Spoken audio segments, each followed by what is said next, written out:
Warning, the following video is pure speculation and may cause differing opinions of those in the comments below. Viewer discretion is advised. Hey, what's going on everybody? Welcome back to another Grounded video, and in this one, if you couldn't tell, we're going to be talking about some new insects that I would like to see come to Grounded before this official release by the end of the year. So we've got a lot of insects already, right? But what we don't have is different insects. We saw Into the Wood only actually brought technically three new insects to the game. That's the black ox beetle, the scarab, and the termites. Now the termites were a reskin of the ant model. They said so in the video. So we're gonna give them a pass on that because the termites at least do drop new resources, as well as the black ox beetle, the scarabs, and even going to a further extent, the dust mites. So we'll give them a break on that. The dust mites is also a reskin, but they, again, drop new resources. Even in Hot and Hazy, we saw, what, I think, 6 new insects into the game. So we had the black ants, the assistant manager, which really wasn't an insect, but a new creature, I guess, basically. The ant lions, the infected ladybug larva, and gnats, but they still drop the same resources, but they were different insects. Sickly roly-polies, which now, I guess, Into the Wood, we do have roly-polies, which no longer have the sickly parts. So again, and then the meaty gnats, which again is another reskin, and the meaty gnats really don't do anything. I think a lot of people didn't even notice them, as I didn't even notice them when they were there. So this guy keeps coming around.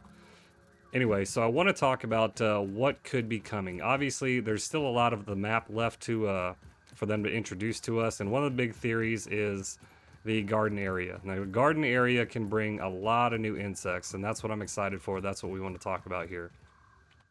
So obviously, we've got this whole top right corner of the map, and then we have this whole little upper area of the pond, and then a little bit north of the hedge right here.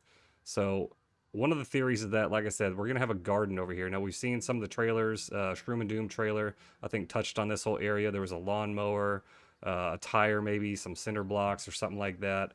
But then it showed something up here which looked like another hedge, and that could be the route that they go.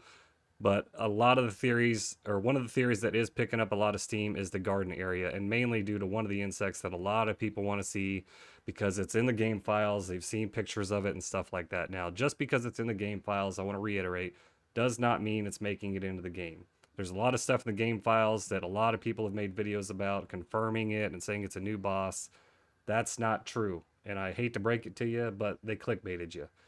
Anyways, so this is just theories. Like I said at the beginning, this is speculation. This is just stuff that I would like to see. So when we're done with the video, go ahead and let me know in the comments below if you agree, disagree, and we'll go from there. So let's talk about one of the first ones that I want to look at. And it's going to be another ground insect here. And I'm going to pop this up on the screen right here.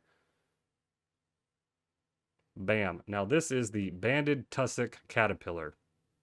You can see here, it just looks like a fuzzy little caterpillar. It's got some facial hair up here, I guess it looks like, some antennae. And then, you know, it's going to actually turn into a moth. Now, we can get into that. It's going to be a banded tussock moth. But these little guys, the resources can be different. We can have different armor. We can have different arrow fibers, something like that. And the biggest thing about these is they actually feed on oak. So they feed on alder, ash, birch, blueberries, which we're theorizing that the hedge has. They're blueberries, they just say berries, so we don't know. Chestnut, hackberries, oak, walnut, and willows.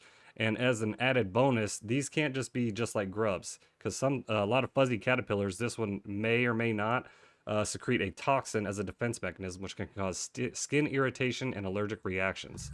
So that would be something that's a relatively smaller insect and may seem like it's easy to kill, but if it's going to be secreting a toxin that can harm the player, then I'm all for it. You know, small but mighty, right? Now, the next one we want to talk about is we already have bees in the game, but we don't have bumblebees. So we're going to take a look at this guy right here. Bam. This is the common eastern bumblebee. Now, we do have bees, but I want bigger bees. I want bumblebees. I want bees in a different location as opposed to just the picnic table. Yeah, we do have the little beehive over there, which I think can actually be expanded and made into another dungeon itself or a lab. But these are the bumblebees you see flying around. And all these insects that I'm covering over, I researched a little bit. These are some of the most common insects that are in the Midwest. So these can be found. And a lot of these are really common just in the US in general. So these ones are actually really big. And these are docile. Bumblebees are not aggressive by nature. So they're not going to sit there and go after you like the bees on the picnic table. but they can have huge colonies, and one of the big things that they do is pollinate. So if we're getting a garden, that would be another insect that can pollinate this area if we are going to get a garden over here. All right, now jumping into the next one is one that I think a lot of people are looking forward to. Let's bring this guy up here.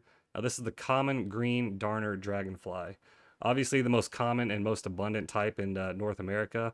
Now is this going to be an insect that we can fight? Maybe, maybe not, considering that the players, the teams that we play as are only about a centimeter in height. These guys can be about 3 inches long with a 3-inch wingspan.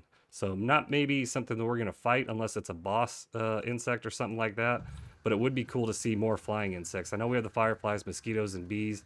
The fireflies don't really do anything. The mosquitoes are everybody's favorite flying insect. And then the bees are a little bit more of a pain in the butt when you're headed up to the picnic table. So it'd be nice to see some more flying insects in the game because it's a pretty open area. And that just allows you to have another layer to the game as opposed to just running around on the ground the whole time. So another one that I think people are talking about having in the game, we'll pop this guy up right here. Bam, this is the Differential Grasshopper. Now these can be found everywhere in the US, Canada, and Mexico. Generally considered bad because of their tendency to swarm in large groups and destroy crops. But if you have one or two in a garden area, they're really not going to do anything. And one of the other things they have is natural predators like birds and reptiles. So it'd be interesting to see some of the relationship between if we do get more bird interactions. So if we have an interaction between birds and grasshoppers, maybe the bird comes down and attacks some of these grasshoppers or something like that, you know. That I think would be an insect that we could fight and run into. Maybe not in terms of like a group of like 150 of them that can tear down a farmer's crops, but maybe one or two that we see up here in the garden area. I think that'd be really cool.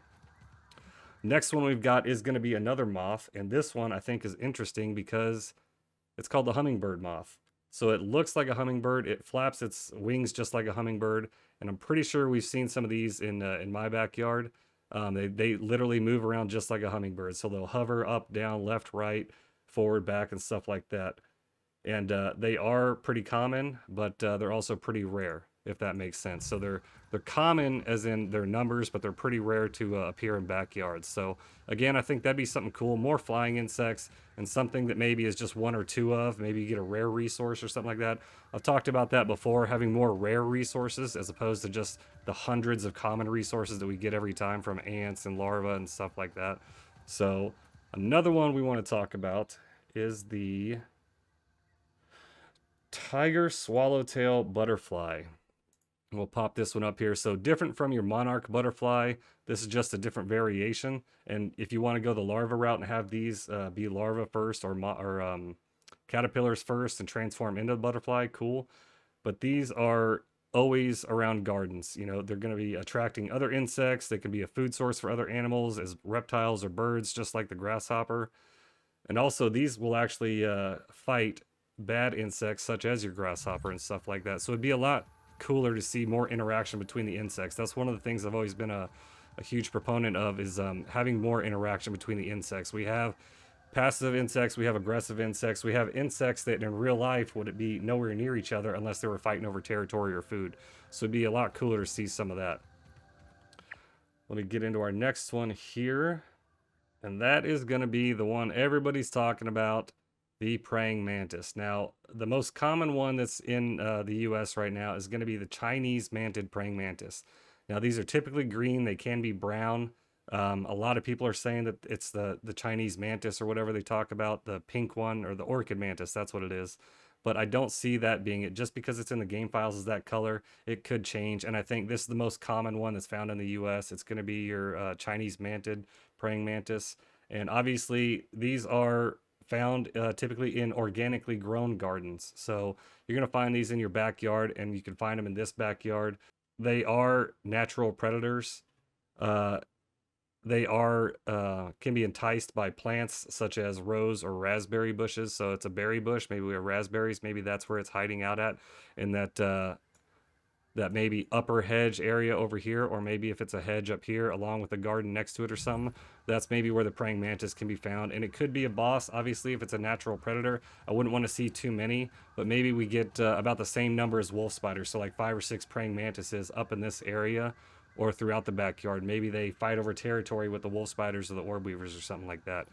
But so those are some of the insects that I would love to see into the game. Like I said, a lot of the flying insects are kind of boring right now. Mosquitoes are nobody messes with. Bees, nobody really messes with. Fireflies, nobody really messes with. So it'd be cool to see more flying insects, especially if we can have a caterpillar that maybe over time, a certain amount of days in the game, will turn into a moth or a butterfly or something like that. So that's all we got for this video, guys. What do you think? Cool insects, crappy insects, you got better ones? Let me know in the comments below, but make sure you like and subscribe so you don't miss out on future videos like this, and because we'd love to see you join our community. So thank you guys so much for watching. Take care of yourself, take care of each other, and as always, stay original, my friends. Later.